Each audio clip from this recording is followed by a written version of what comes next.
Përshëndetje të gjithëve, mirë se vini në edicionin e orës 15 këtu në Top Channel. Shohim zhvillimet kryesore. Një ditë pas zgjedhjeve lokale, misioni i OSBE Odhir do jap në këtë moment në një konferencë konkluzionet për zgjedhjet. Deklarata e misionit do të mbahet nga shefja e tij, britanike Glover, një njohëse shumë e mirë e realitetit shqiptar.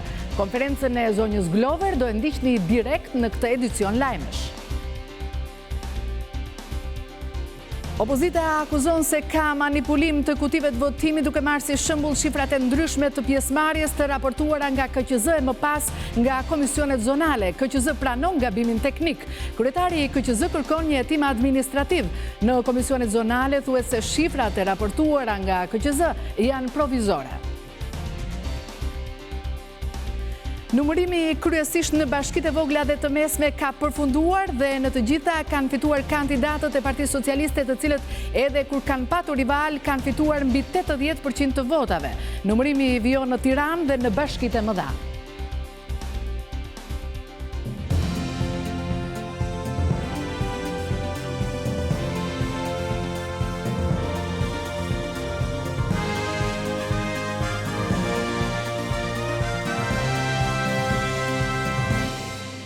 Ashtu si që thamë pra më herët, sapo ka nisur konferenca e vëzhguesve të OSBE Odhir për të paraqitur konkluzionet e vëzhguesve për këtë proces votimesh të pazakonta në Shqipëri. Ndjekim direkt deklaratën e zonjës Glover. Shoqërinë civile dhe Komitetin Ndërkombëtar me cilin ne kemi pasur kontakt. And this is the 14th election that the ODIHR has observed in this country. Këto janë zgjedhjet e 14-ta që OSBE Odhiri vëzhgon në këtë vend.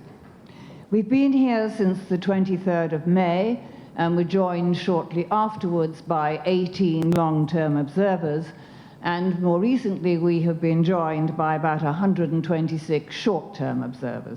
Ne kemi mbërritur këtu si mision që në 23 maj dhe më pas kanë ardhur vëzhguesit afatgjat, 18 prej tyre, pas të cilëve kanë ardhur dhe vëzhguesit afatshkurtër që kanë qenë në total 126.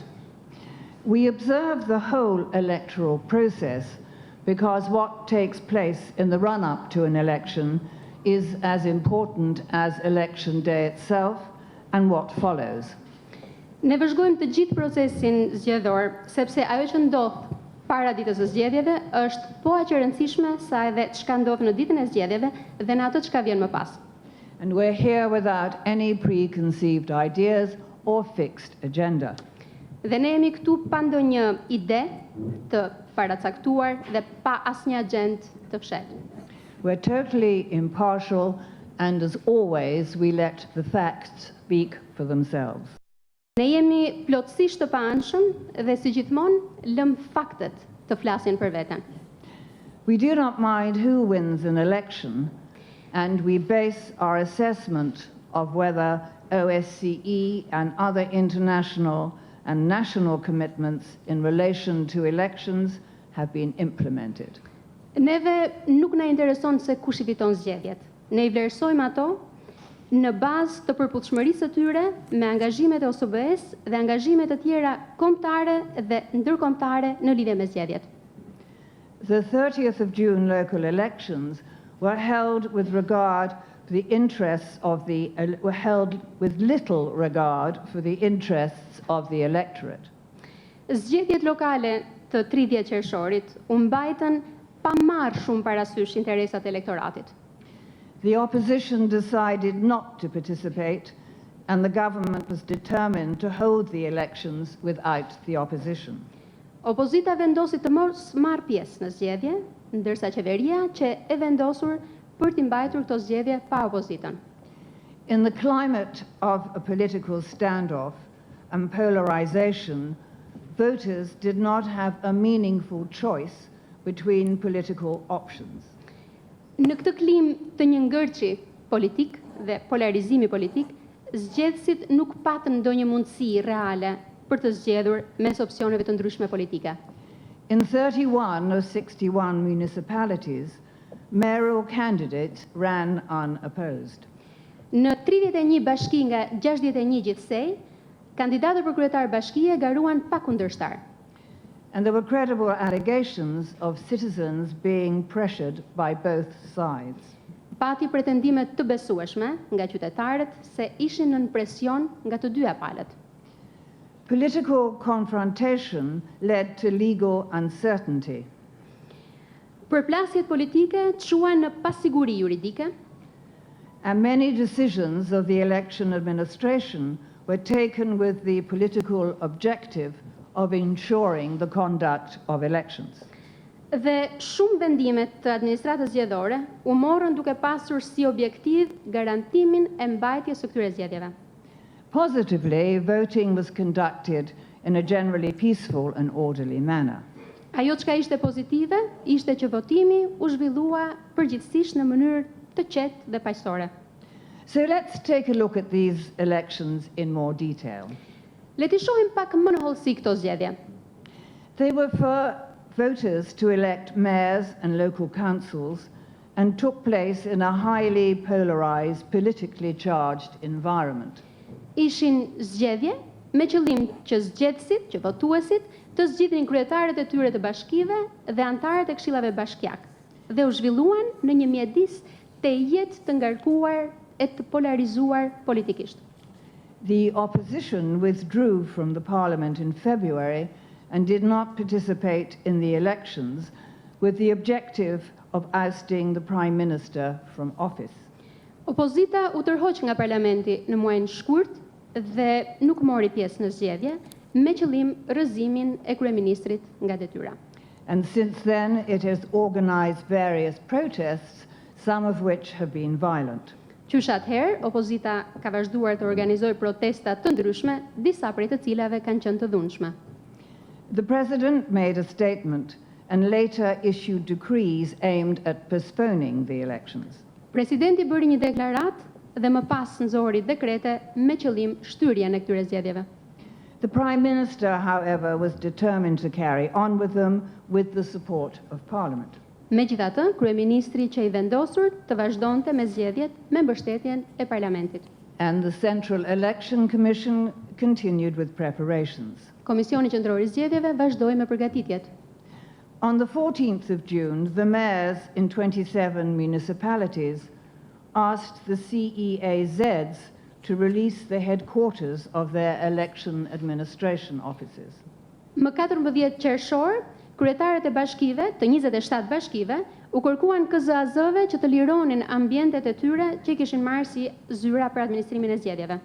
And since then, some have been destroyed and others locked and out of action. Dhe që nga ai moment, disa prej tyre u shkatruan, të tjerat u mbyllën dhe u bën jo funksionale për KZAZ-t. On the 21st of June, the chairman of the Central Election Commission said that he was accrediting all the international observers, including 140 of us. Më 21 qershor, kryetari i KQZ-s tha se do të akreditonte të gjithë vëzhguesit ndërkombëtar, përfshirë edhe 140 prej vëzhguesve tanë. But overall, the population find the situation confusing, and this has led to concern and disquiet throughout the country. Por e gjitha kjo e ka çuar popullatën në një situatë konfuze dhe ka çuar në shqetësime në gjithë vendin. So let me ask a question. Who are the elections for? Are the elections held for the politicians or for the voters? Dhe më lejoni të bëj një pyetje. Për kë bëhen zgjedhjet? Bëhen për politikanët apo për votuesit? I'm convinced that in an election the most important participant is the voter. Unë jam e bindur se në zgjedhje pjesëmarrësi më i rëndësishëm është votuesi. After all, elections are for them to elect people they choose to represent them. Në fund të fundit, zgjedhjet bëhen që njerëzit të zgjedhin njerëzit që duan t'i përfaqësojnë. Voters have to be able to vote freely for a candidate of their choice without pressure of any kind. Zgjedhësit duhet jenë në gjendje të votojnë lirshëm për kandidatin që ata zgjedhin dhe pas një lloj presioni. They need to be sure that their vote will be kept securely and counted properly. Zgjedhësit duhet gjithashtu të jenë të sigurt se vota e tyre do të ruhet e sigurt dhe do të numërohet si duhet. And candidates must have equal access to the media to explain their policies to the voters. Kandidatët duhet të kenë akses të barabartë në media në mënyrë që të shpjegojnë politikat që ata propozojnë votuesve. The elections must be well organized and operational at all levels and comply with the law at all times. Zgjedhjet duhet të jenë të mirë organizuara dhe të jenë funksionale në të gjitha nivelet dhe në përputhje me të gjitha ligjet në çdo moment. There must also be a functioning court system which can consider the complaints and appeals of candidates and voters. Duhet gjithashtu të ketë edhe një gjykatë funksionale, një sistem funksional gjykatash që të shqyrtojë ankesat dhe apelimet e kandidatëve dhe të zgjedhësve. So how has the electoral process worked out in practice? Po si funksionoi në praktik procesi zgjedhor? While a number of political parties, coalitions and groups of voters fielded candidates, the withdrawal of the major opposition parties from the election limited the choice of candidates for voters to choose from considerably. Duke qenë se një sër partish politike, koalicionesh dhe grupesh votuesish arritën të dilin me kandidat, nga ana tjetër tërheqja e partive kryesore opozitare nga zgjedhjet e kufizoi ndjeshëm mundësinë e kandidatëve, mundësinë që votuesit të mund të zgjidhnin kandidatët e tyre. The Central Election Commission, although increasing the number of contestants, at times creatively interpreted the law and were not always transparent in publishing their decisions. KQZ-ja ndonse e rriti numrin e garuesve, herë e interpretoi në mënyrë kreative ligjin dhe nuk ishte gjithmonë transparente në publikimin e vendimeve të saj. In total, 97 candidates for mayor and 544 candidate lists for local councils were registered in 61 municipalities. Në total, për të gjitha 61 bashkit, u regjistruan 97 kandidatë për kryetar bashkie dhe 544 lista kandidatësh për këshillat bashkiak. However, in 31 municipalities, with one name on the ballot paper, the mayoral candidates were unopposed. Megjithatë, në 31 bashkit ku në fletën e votimit ishte vetëm një emër kandidati, kandidatët për kryetar bashkie nuk patën kundërshtar. The Electoral Code provides for the balanced representation of parliamentary political parties at all levels of the election administration. Kodi zgjedhor parashikon përfaqësim të balancuar të partive politike parlamentare në të gjitha nivelet e administratës zgjedhore. However, the initial refusal of the opposition parties to nominate members to the CEC and to CEAZs. Megjithatë, refuzimi fillimisht nga partitë opozitare për të emëruar antar në KQZ dhe në KZAZ, plus the interpretation of the law by the CEC, left the political representation of all election management bodies unbalanced. E kombinuar kjo pra me interpretimin më vonë të ligjit nga KQZ-ja, e la përfaqësimin politik të të gjitha organeve të administrimit zgjedhor të pabalancuar. The purpose of the law to create balance in commissions was therefore not fulfilled. Në këtë mënyrë, qëllimi i ligjit për të krijuar një lloj balance në komisione nuk u përmbush. In relation to election day, the preparations in the municipalities governed by the SP continued. Sa i përket ditës së zgjedhjeve, përgatitjet në bashkitë e drejtuara nga PS-ja vazhduan. However, opposition mayors sent letters to the CEAZs ordering them to discontinue their preparations and vacate the municipal premises. Megjithatë, kryetarët e bashkive të opozitës i dërguan letra KZAZ-ve duke i urdhëruar ato të ndërprisnin përgatitjet për zgjedhjet dhe të lironin ambientet e bashkisë. In Kames, Kavaja, Klos, Kukes, Mat, Shkoda, Tropoja and Vora, there were attempts to remove the administration from their offices. Në vende si Kamza, Kavaja, Klosi, Kuksi, Mati, Shkodra, Tropoja dhe Vora, pati tentativa për ta hequr administratën zgjedhore nga zyrat e saj. And this led to violent clashes arson and destruction of premises and material. Dhe kjo çoi pastaj në përplasje të dhunshme, zjarrvënie dhe shkatërim të ambienteve dhe materialeve zgjedhore. And as a result, the CEC had to change the location of over 200 BCCs and a few BCCs and CEAZs. Si rrjedhoi, KQZ-s ju desh të ndryshonte vendin e më shumë se 200 qendrave votimi, disa vendeve të numërimit të votave dhe disa KZAZ-ove. There are a large number of media outlets, but there is an affiliation of these outlets with the main political parties as a result of the business interest of the owners.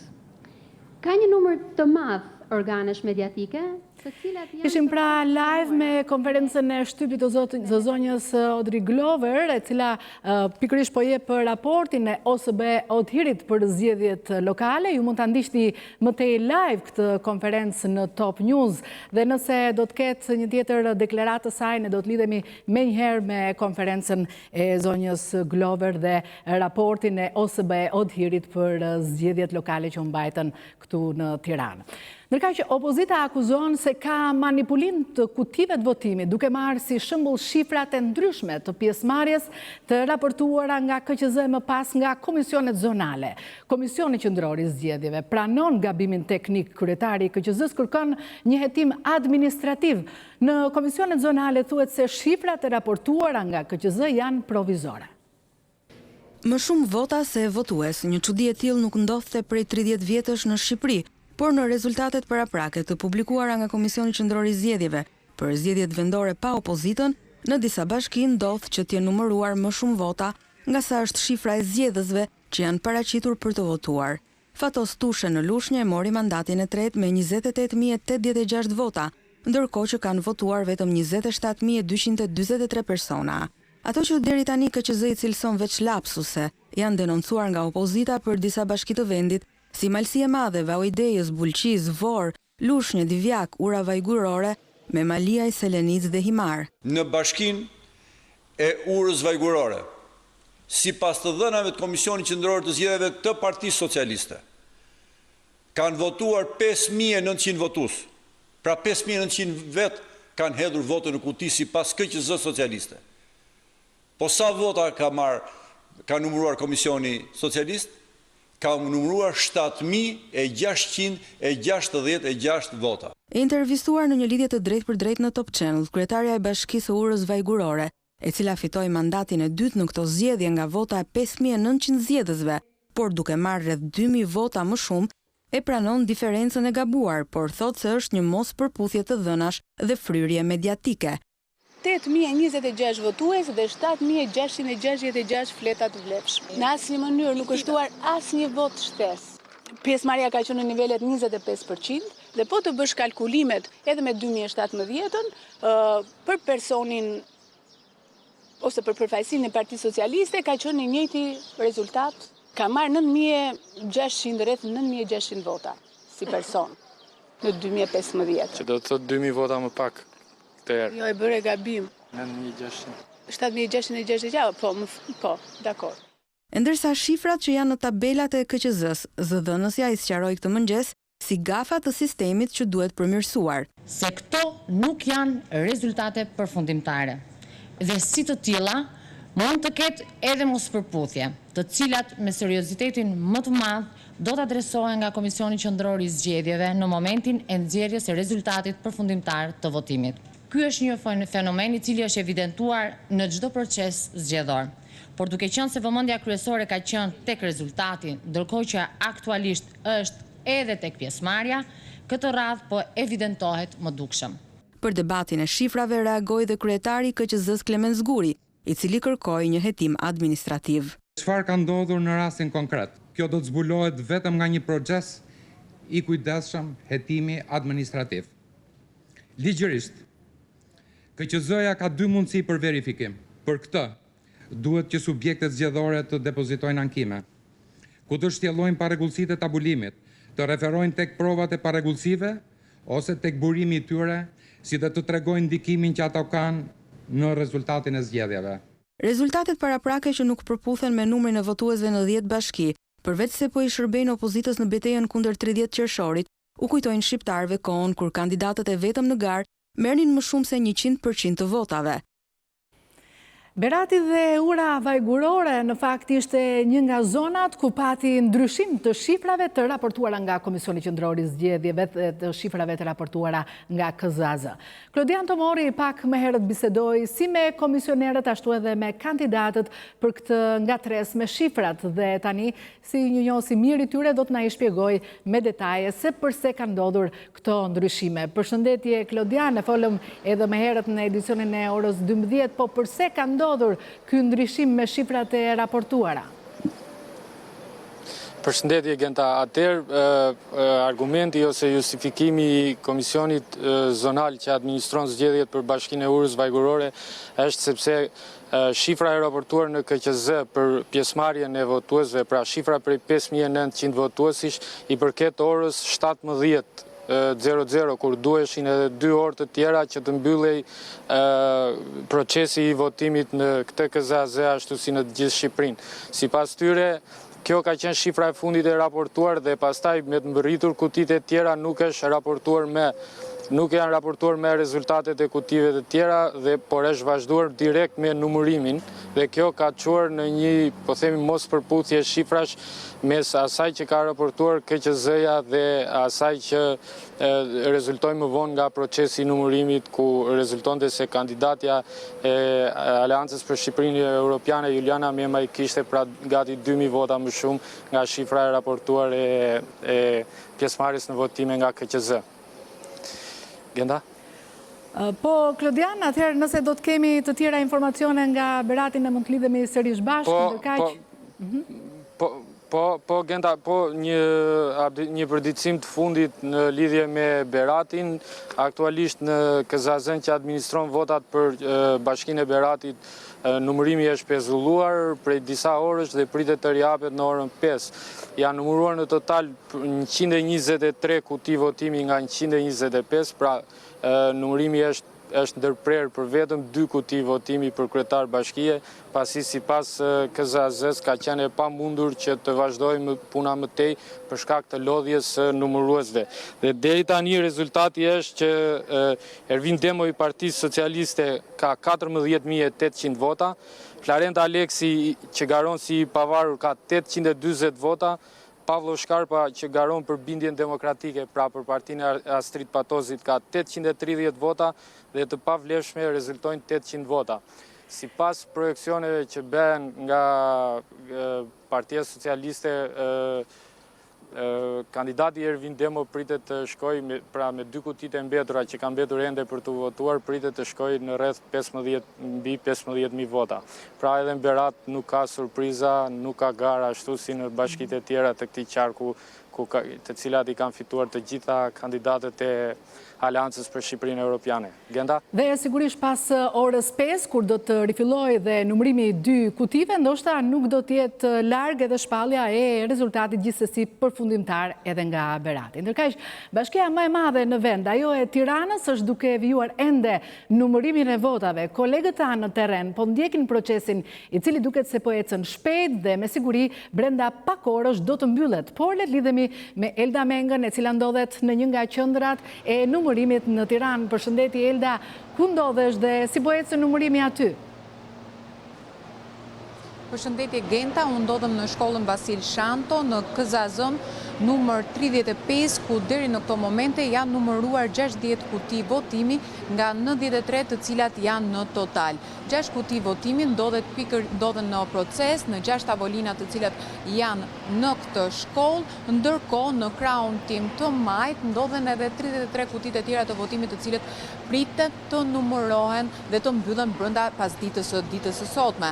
Ndërkohë Genta, më duhet të them se unë nuk mund të jap një përfundimtare dhe rezultat rezultat në total për 60 kutit e votimit të cilat janë numëruar për shkak se Komisioni Zonal i Administrimit Zgjedhor heziton të na jap një shifër totale se sa flet votimi janë hedhur për kandidatin Beliaj, sa flet votimi janë hedhur për kandidatin Skënderaj dhe sa flet janë të pavlefshme me justifikimin se ka probleme në sistem. Me sa duket edhe parregullësitë të hasura momentet e fundit dhe mos akordimi i shifrave mes Komisionit Qendror të Zgjedhjeve dhe disa komisioneve zonale të administrimit zgjedhor edhe në këtë njësi kanë bërë që Komisionet Zonale i Administrimit Zgjedhor të mos jap të dhëna dhe shifra për mediat.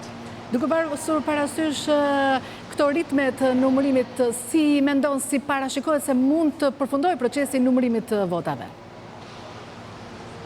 Nëse procesi nuk ndalë dhe ecën me këto ritme, rreth orës 18 të pasditës së sotme, pritet të ketë edhe një rezultate përfundimtare, por më shumë se sa fituesi në këto proces dhe në këto orar pritet të jetë edhe numri i fletëve të votimit të hedhura për secilin kandidat në këto kuti votimit të kësaj njësia.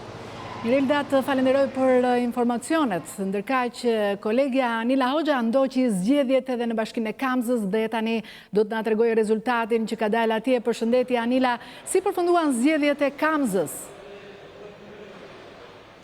Përshëndetje Genta, ka përfunduar në fakt procesi i numërimit për Bashkinë e Kamzës dhe kandidati socialist Rakip Suli ka marrë mbi 8.000 vota, ndërsa kandidat tjetër i Bindjes Demokratike Yl Bergjeta rezulton të ketë marrë 330 vota. Unë aktualisht në fakt ndodhem në Tiranë, në shkollën Kosova e përkatësisht në qendrën e KZZ-s numër 32, ku po vazhdon numërimi për anëtarët e Këshillit Bashkiak për Bashkinë e Tiranës. Ka përfunduar ndërkohë numërimi për 87 qendra votimit të KZZ-s 32 për kandidatët dhe rezulton nga numërimi se Erion Belia ka marrë 15.058 vota, ndërsa kandidati tjetër Arben Skënderaj nga numërimi rezulton se ka marrë 1.095 vota. Ndërsa është interesante për këtë qendër votimi, pra për këtë KZZ në shkollën Kosova është interesant numri i lartë i votave të pavlefshme të konstatuara në një shifër për 1.549 vota, të cilat nga votuesit në fakt kishin shënime të ndryshme që nga kryqet e deri tek shprehje të ndryshme të votuesve. Për këtë arsye ato janë shpallur të pavlefshme nga numëruesit. Ka nisur në fakt në këtë KZZ ku unë gjendem, ka nisur procesi i numërimit për anëtarët e Këshillit Bashkiak dhe nuk mund të themi se zato të zgjas ky proces. Faleminderit Anila Hoxha, direkt këtu nga Tirana. Qarku i Dibrës përfundoi më shpejt numërimin e votave. Zgjedhjet në këtë qark për Top Channel ndoqën nga kolegët Sokol Bregu, Sokol Çobo, Adnan Elezi dhe Dëfrib Karaj. Ndjekim materialin. Në qarkun e Dibrës, sipas rezultateve paraprake të KQZ-s, rezulton se për Bashkinë e Dibrës janë numëruar 116 kuti.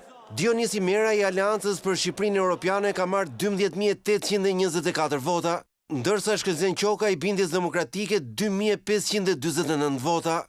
Për Bashkinë e Bulqizës, Garonin Lefter Alla i Aleancës për Shqipërinë Europiane që ka marrë 7.529 vota, 93.27% të totalit të votave të vlefshme, ndërsa Ilir Balla i Bindjes Demokratike ka marrë 543 vota, ose 6.73% të totalit të votave të vlefshme. Në Bashkinë e Matit kandidonte i vetëm Agron Mala i Aleancës për Shqipërinë Europiane, i cili ka marrë 7.963 vota, ndërkohë në Klos Ilmi Hoxha i Aleancës për Shqipërinë Europiane ka marrë 3.561 vota, kurse kandidati pavarur Bedri Hoxha ka marrë 1.690 vota.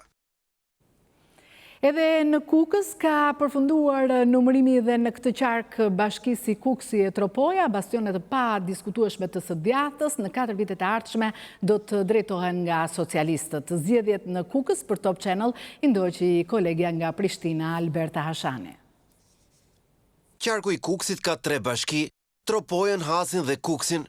Për Bashkinë e Tropojës garoi Reç Biberi i Aleancës për Shqipërinë Europiane, i cili pas numërimit të gjitha kutive të votimit rezulton se ka marrë 3.538 vota, 95.24% të votave të vlefshme, ndërsa Edicioni Asana i Bindjes Demokratike ka marrë 177 vota, ose 4.76% të votave të vlefshme.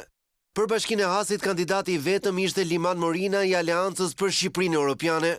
Pas përfundimit të numërimit, ai rezulton se ka marrë 4.276 vota të vlefshme, Kjo bashki kishte gjithsej 34 qendra votimi. Për bashkinë e Kukësit, Safet Gjitsi e Aleancës për Shqipërinë Europiane ka marrë 9.896 vota, ndërsa Abedin Ruçi i Bindjes Demokratike ka marrë 1.992 vota. Ndërsa në Shkodër numërimi është drejt fundit, por nuk ka ndonjë surprizë që pritet. Valdrim Pjetri është zgjedhur kryebashkiaku i Shkodrës për 4 vite. Një fitore kjo e dhuruar në fakt në një bashki ku të majtët nuk ka arritur kur shumicën. Lidhemi me Klodian Zhivanin për të mësuar si ka ecur procesi i numërimit. Përshëndetje Klodian, kur dalin rezultatet në Shkodër? Përshëndetje, në bashkinë e Shkodrës vijon ende normalisht procesi i numërimit. Aktualisht jemi në KZAZ numër 2, e cila është e vetmja KZAZ në të cilin vijon ky proces, pasi më herët në KZAZ 3, 4 dhe 5 ka përfunduar. Deri tani kemi një rezultat zyrtar ku nga 147 kuti të numëruara, në total janë 255, Valdrim Pjetri ka marrë 8.769 vota, ndërkohë në bashkitë e tjera janë njohur edhe fituesit, ku në Fush Arrës është Prantucja, që do të drejtojë bashkinë për 4 vite të ardhshme, ndërkohë në këtë bashki është mësuar edhe këshilltarët e ri, sikur do të jenë ata. Partia Socialiste ka kryesuar me 32% dhe ndjekur nga Partia Krishtian Demokrate me 26% në Puk. Janë numëruar 8 nga 25 kuti për këshilltarët, ku Partia Krishtian Demokrate ka kryesuar me 56% të votave, e ndjekur nga Partia Social-Demokrate dhe në vendin e tretë është pozicionuar Partia Socialiste. Në Vaudejes ka përfunduar numërimi ku Partia Socialiste ka marrë shumicën me 44% të votave për këshilltarët, e ndjekur nga Partia Social-Demokrate me rreth 38%. Mund të themi se edhe në Shkodër, në orët e pasdites rreth orës 18, kështu jemi njoftuar nga komisionerët dhe numëruesit mund të nisë procesi i numërimit të votave për këshilltarët, ku mund të themi se kemi një lloj gare, e gara vetme mund të jetë mes Partisë Socialiste dhe Partisë Social-Demokrate, kryesuar nga zoti Tom Doshi, ku edhe ky fundit pretendon të ketë një numër të konsiderueshëm këshilltarësh për 4 vite të ardhshëm në Bashkinë e Shkodrës. Faleminderit Klodian Zhivani direkt nga Shkodra. Edhe në bashkitë e qarkut të Durrësit vijon numërimi, lidhemi me Alma Demirajn, e cila së bashku me kolegen Valdete Qyrfyçi kanë përcjell në këto 2 ditë të gjitha të rejat nga qarku i Durrësit. Përshëndetje Alma, cilat janë rezultatet nga Durrësi deri tani? Përshëndetje. Po, Genta, përshëndetje nga Durrësi, në të gjithë qarkun mund të themi që ka përfunduar procesi i numërimit të votave vetëm për bashkinë e Krujës, ku kemi patur një kandidat të vetëm në këto zgjedhje, kandidatin e Partisë Socialiste Artur Bushi. Nga 88 qendra votimi ka marrë 17.888 vota, ndërsa 748 vota të tjera janë shpallur të pavlefshme. Ndërsa në bashkinë Shiak vijon ende numërimi, mund të them që vijon i ngadalt ky proces, nga 55 qendra votimi janë numëruar vetëm 24 dhe kanë mbetur 31 të tjera. Përkatësisht, kandidati i Partisë Socialiste Elton Arbana ka marrë deri më tani 2.952 vota, ndërsa kandidati i Partisë Bindja Demokratike Arben Pohumi 220 vota. Në bashkinë Durrës, e cila ka patur 324 qendra votimi, janë numëruar deri më tani 219 qendra votimi, kanë mbetur 105 të tjera. Kandidatja e Partisë Socialiste Valbona Sako numëron 22.714 vota deri në këto momente, ndërsa kandidatja tjetër e Partisë Bindja Demokratike Valbona Sakollari numëron 2.457 vota.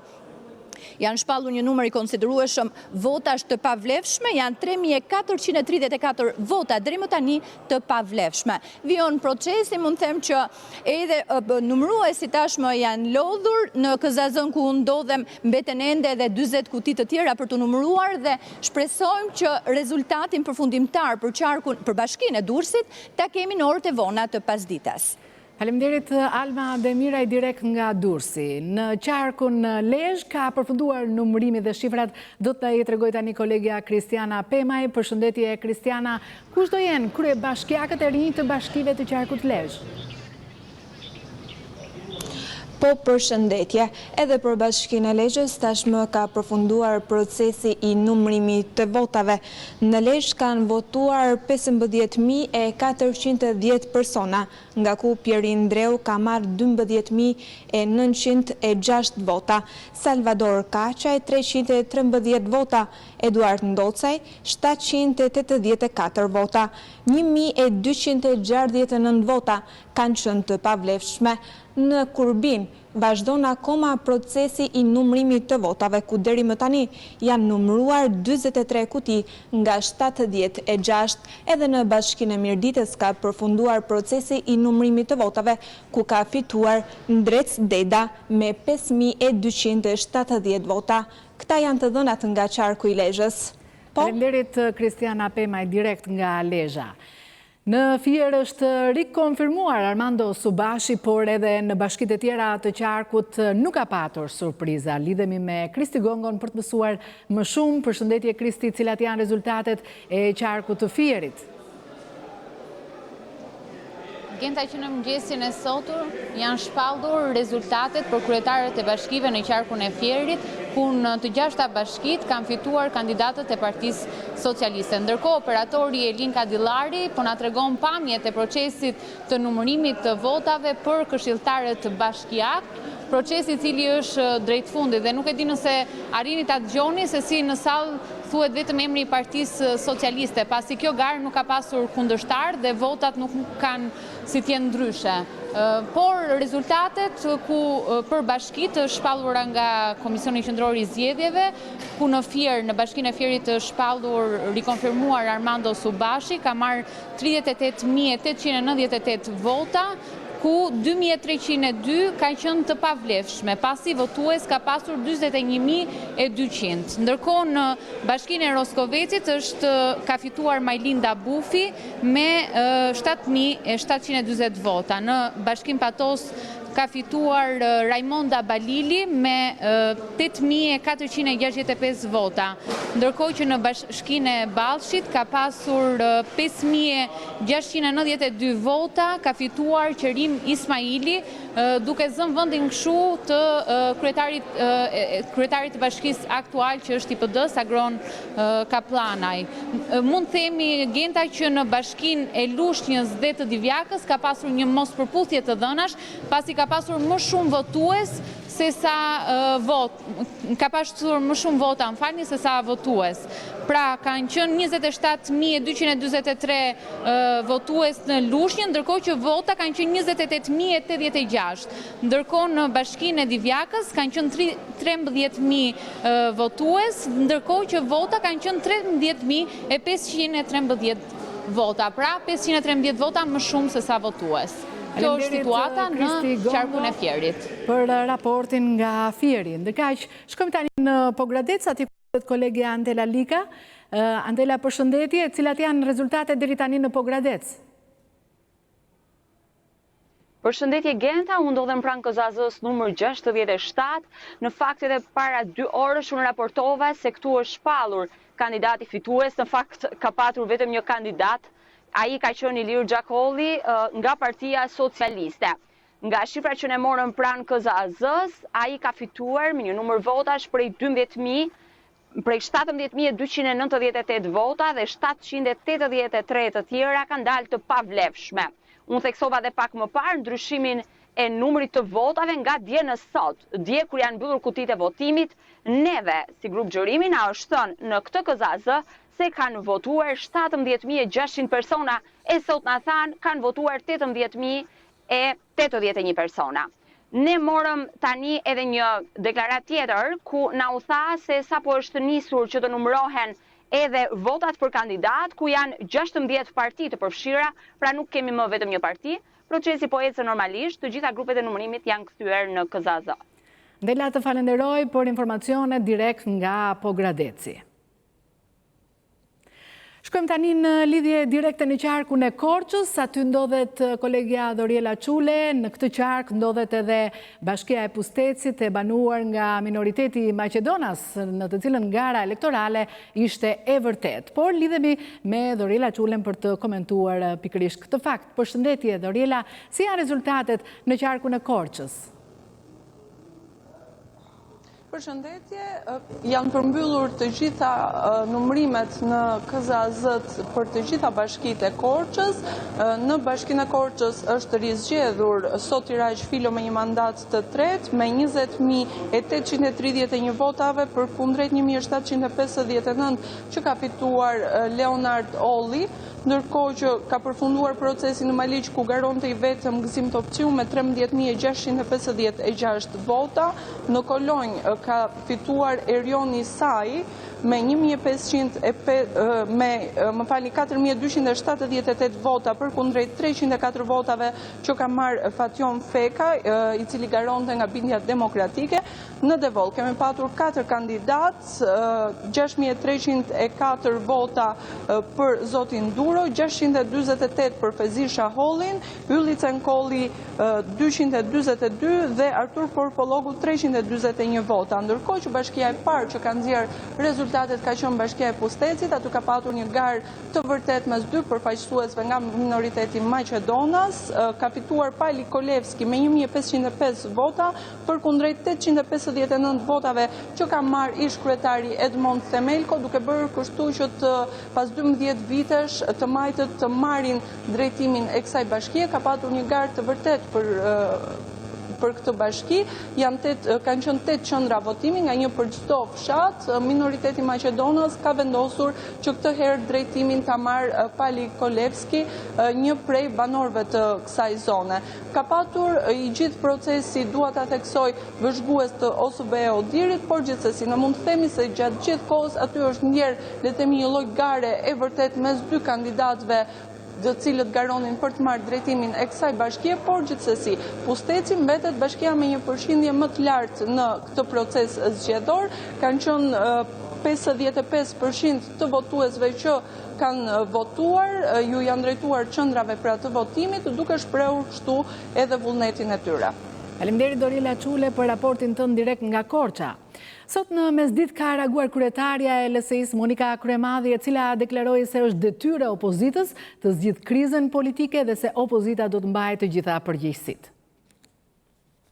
Kryetarja e Lëvizjes Socialiste për Integrim Monika Kryemadhi në një deklaratë zyrtare tha se zgjidhja e krizës është një detyrë e opozitës. Ajo tha se opozita duhet të marrë të gjitha përgjegjësitë për këtë.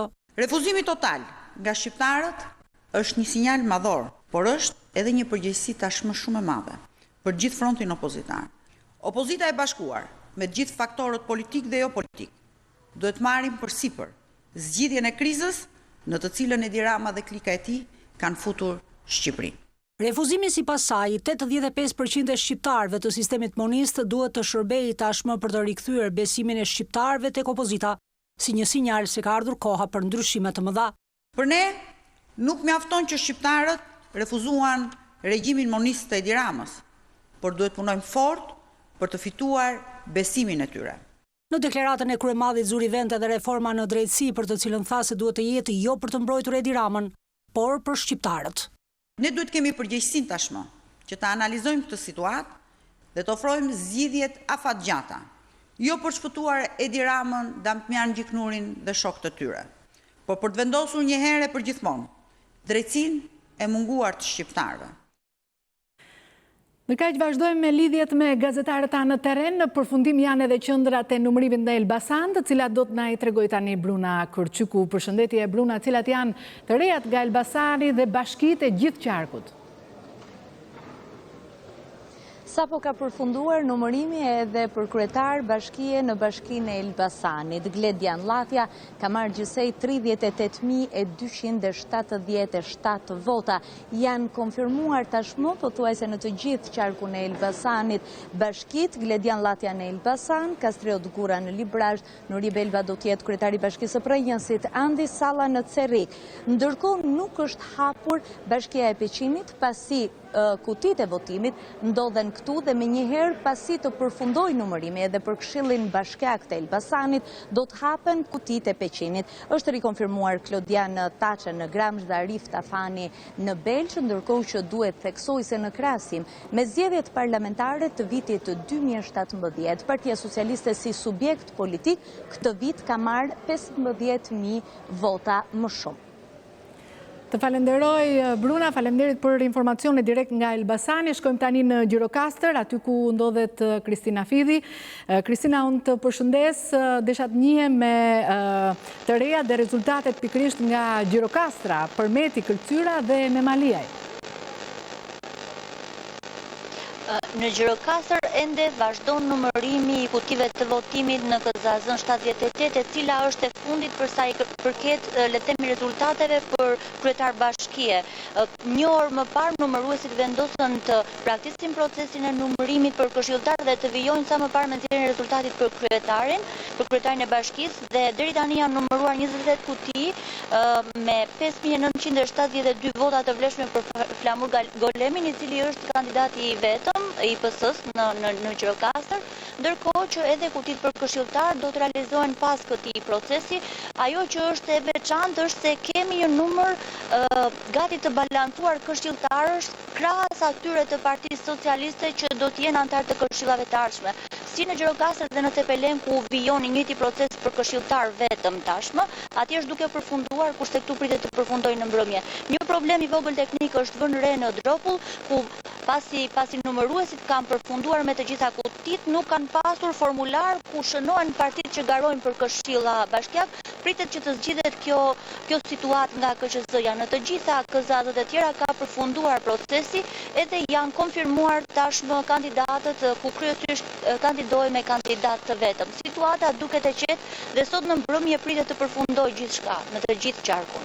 Falenderit Kristina Fidhi direkt nga Gjirokastra, por numërimi vijon në Bashkinë e Vlorës, atje ndodhet kolegja Juli Ristani. Përshëndetje Juli, si janë rezultatet në qarkun e Vlorës? Genta, ju përshëndesim edhe ne nga Vlora. Numërimi në të 4 KZZ e Vlorës vazhdon me ritme pak të ngadalta, dhe nëse vazhdon kështu, atë rezultatet e para do të kristalizohen në natën vonë ose nesër herët në mëngjes. Rezultatet e deri tanishme tregojnë se në avantazh është kandidati socialist, zoti Dritan Leli me gati 93% të votave, në krahasim me kandidaten e bindjes demokratike Valbona Mezinin. Përsa I përket qarkut, duke ditur se qarku I Vlorës ka 7 bashki, po ju bëj një panoram të këtyre bashkive. Në Selenic numërimi ishte më I shpejtë dhe atje u zyrtarizua pëllumb Binaj I Partisë Socialiste. Në Himar u rikonfirmua zoti Jorgo Goro, ndërsa në Delvin ka fituar Majlinda Qilimi, që do të thotë në krye të bashkisë do të vijë një socialiste dhe merr fund përfaqësimi I përfaqësuesit të LSI-s zotit Beqiraj. Ndërsa në Finiq vazhdon numërimi Genta për shkak të një shtrirje të gjerë gjeografike dhe fshatrave të thellë që ka, megjithatë në avantazh paraqitet përfaqësuesi I Partisë Mega, zoti Kristo Koçi, I cili është në aleancë me Partinë Socialiste, partia e tij pra Mega. Ndërsa në Konispol, skajin më jugor të Shqipërisë, ka fituar kandidati socialist, zoti Shuaip Beqiri. Kjo është për momentin, ndërsa harruam dhe Sarandën, Genta. Atje është zyrtarizuar gjithashtu kandidati socialist Ardian Gurma. Këto janë të rejat më të fundit, Genta, nga qarku I Vlorës. Ju përshëndesim. Juli, falemderit për raportin tënd. Ndjekim tani rezultatet në Bashkinë e Kavajës. Në Bashkinë e Vorës ka përfunduar numërimi ku ka rezultuar se kandidati I vetëm Agim Kajmaku I Aleancës për Shqipërinë Europiane ka marrë 6208 vota, ndërsa për Bashkinë e Kavajës Redian Krali I Aleancës për Shqipërinë Europiane ka marrë 7426 vota, ose 98.38% të totalit të votave të vlefshme. Ndërsa Bledar Sinella I bindjes demokratike ka marrë 122 vota, 1.62% të totalit të votave të vlefshme. Ndërsa në Bashkinë e Rrogozhinës kandidati vetëm Haxhi Memolla I Aleancës për Shqipërinë Europiane në 54 kuti të numëruara ka marrë 5206 vota. Lidhemi tani me Denis Tahirin, Komisioni Qendror të Zgjedhjeve, për të diskutuar edhe temën kryesore që po diskutohet atje dhe që ka të bëjë me diferencën e shifrave të raportuara. Denis, cilat janë shpjegimet që jep Komisioni Qendror I Zgjedhjeve për këto ndryshime dhe a janë reflektuar korrigjimet në tabelet e reja të Komisionit Qendror të Zgjedhjeve? Përshëndetje, në lidhje me problemin e korespondencës e numrave të votuesve të cilët Komisioni I Zgjedhjeve raportoi numrin e tyre në orën 19 mbrëmjes së djeshme kur u mbyllte votimi, dhe përsa I përket kandidatëve të cilët janë dalë fitues me një numër më të madh votash nga ato që nga numri i votuesve në këto KZAZ, Komisioni Qendror i Zgjedhjeve nëpërmjet një deklarate për medie bëri të ditur se ky është një problem i cili ka ardhur për shkak të raportimeve që janë bërë nga komisionerët e tyre në të gjithë Shqipërinë. Ndërkohë ka qenë kryetari i Komisionit Qendror të Zgjedhjeve Klement Zguri, i cili ka dalë pak më vonë në një deklarat tjetër për media duke thënë që është e nevojshme që kjo gjë të hetohet dhe ka nxitur të gjitha subjektet politike, të cilat mund të kenë kundërshtim të rezultatit të nisin në procedurën për ankim. Ende këto ndryshime nuk kanë nisur të reflektohen 100% në rezultatet të cilat shfaqen në tabelën digjitale të krijuar nga KQZ-ja për zgjedhjet lokale të 2019-s, ndërkohë që këto probleme janë shfaqur deri më tashmë në 10 bashki. Duhet të presim deri në përfundim edhe të procesit të votimit në bashkitë e tjera, pasi tashmë vetëm 50% e bashkive kanë përfunduar procesin e votimit, për të dalë edhe në konkluzionin nëse ky problem do të jetë i shtrirë edhe në bashkitë e tjera apo vetëm në këto 10 bashki. Faleminderit Denis Tahiri, direkt nga Komisioni Qendror i Zgjedhjeve këtu në Tiranë. Mbrëm kur gjithçka ishte e qartë dhe procesi i votimit përfundoi paqësisht, reagoi kryeministri Rama. Ai e cilësoi 30 qershorin një moment historik ku sipas tij fitoi shteti, e ardhmja dhe shpresa dhe që humbi Shqipëria e djeshme. Rama tha se ka dorën e shtrirë për një marrëveshje me opozitën dhe pranoi edhe gabimet e socialistëve. Ai premtoi se asnjë zonë nuk do të largohet nga bashkitë e djathta, ndërsa dhunuesit e zgjedhjeve do të ndëshkohen. Sot fitoi ardhmja, fitoi shteti, fitoi forca e politikës, fitoi qytetaria, fitoi shpresa. Jo vetëm faleminderit, po edhe ndjes. Shumë ndjes.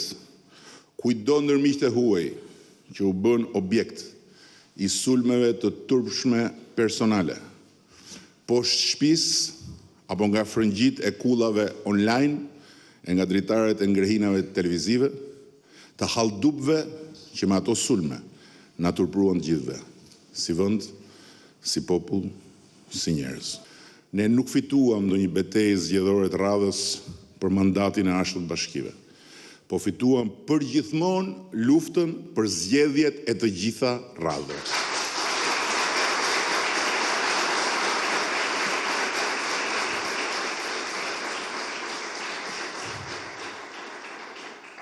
Nga sot, Shqipëria nuk do të shohë më djegje mandatesh, parti molotovësh, bojkot zgjedhjesh dhe fronte armiqësore politike kundër të drejtës popullit për të zgjedhur. Nga sot, psimi atyre që guxuan ta ndërmarrin aventurën e gjysmës mbrapsht të këtij viti është një mësim, jo vetëm për ata, po për të gjithë partitë politike shqiptare dhe për gjithmonë. Kemi meritën që qëndruam në anën e duhur të historisë dhe që udhëhoqëm duke zgjedhur rrugën më të vështirë dhe ndukje thuajse të pamundur. Kemi meritën që nuk zgjodhëm rrugën e shtrëmbër dhe të shkurtër të bashkëtesës me të keqen, duke pranuar shtyrjen në dukje të arsyeshme të zgjedhjeve dhe duke shitur shtrenjtë të ardhmen për të blerë lirë një shtensionim krejt gënjeshtërt. Por unë e pranoj, nuk iki. Megjithëse e di mirë se sa shumë fish më vështirë se deri sot është sfida e shlyerjes tij, qysh sot, lidhur me ta. Nëse duam paqe politike, paqe do të kenë. Dhe paqja mund të filloj vetëm duke u tërhequr, pak e nga pak, por në mënyrë dukshme nga sulmet kundër Shqipërisë në gjuhë huaj.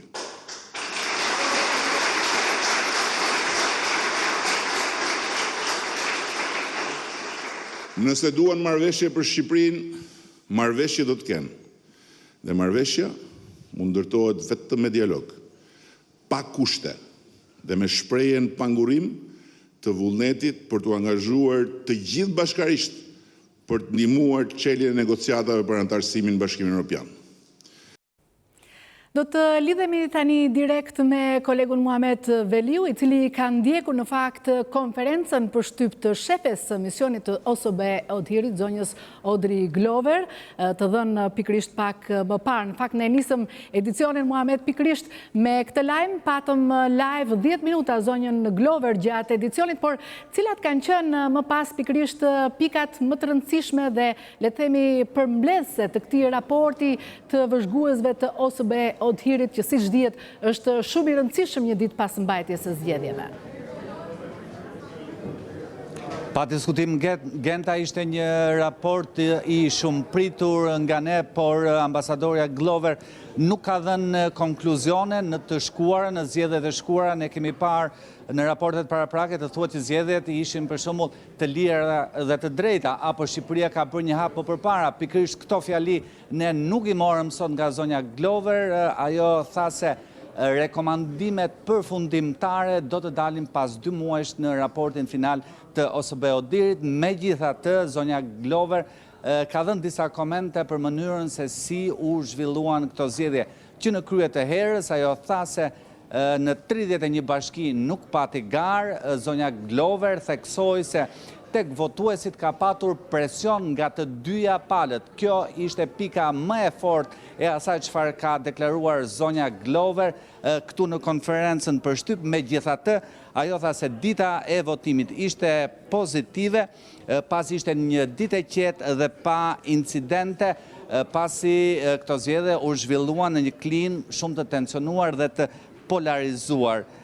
Zgjedhjet janë për qytetarët, tha zonja Glover, dhe jo për votuesit. Ndërkohë, për sa I përket akuzave të cilat janë adresuar nga opozita në adres të Komisionit Qendror, në adres për akuzat që janë adresuar në adres të Komisionit Qendror të Zgjedhjeve nga opozita si një komision I vjedhje, zonja Glover tha nuk kam informacion, duhet të pres të marrë informacion për të mbërritur në konkluzione. Pra Genta, shefja misionit të vëzhguesve të OSBE Odhirit, britanike Odri Glover, ka qenë I jashtëzakonisht e kujdesshme në mbërritjen e përfundimeve për atë çfarë kanë parë dhe observuar votuesit e OSBE Odhirit gjatë ditës së djeshme të votimit. Muhamet Veliu, unë të falenderoj për informacionat që përcollen në fund të këtij edicioni. Kemi mbritur pikërisht në fund të edicionit orës 15 në Top Channel. Ju falenderoj gjithëve që na ndoqët bashkë. Mirupafshim.